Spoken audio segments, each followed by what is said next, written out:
Cosatu says that the administrative problems that had led to many recipients not receiving the 350 rand grant must be addressed.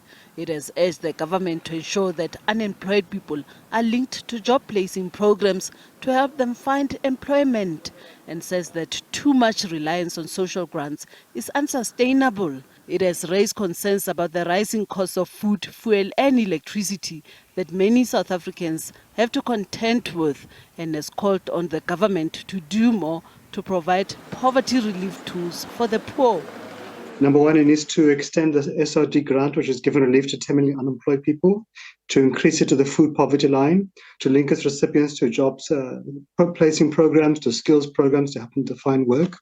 We need to double the presidential employment stimulus program to ensure it can create at least 2 million work opportunities for young people. Of course, government must also put money to help stimulate the economy. The economy needs to be given every bit of support to get out of a recession. Economists say that state-owned enterprises must be beefed up to avoid further bailouts, and that Eskom's 400 billion rand debt burden should be reduced by half.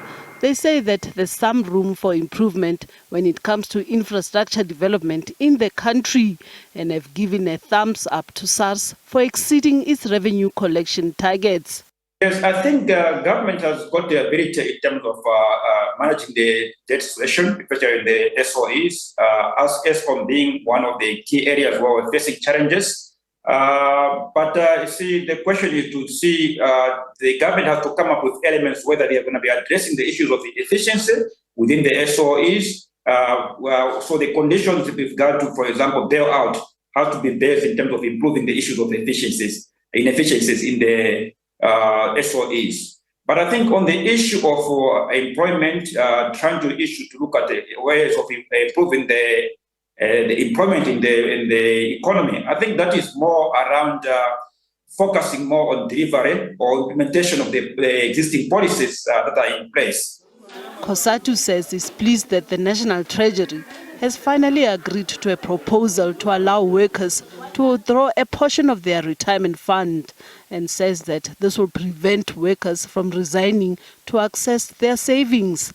But the Labour Federation has acknowledged that it's going to be difficult for Parliament to pass this bill by next year March, given the amount of work that still needs to be done. Naledi Matlapeng, SABC News, Johannesburg.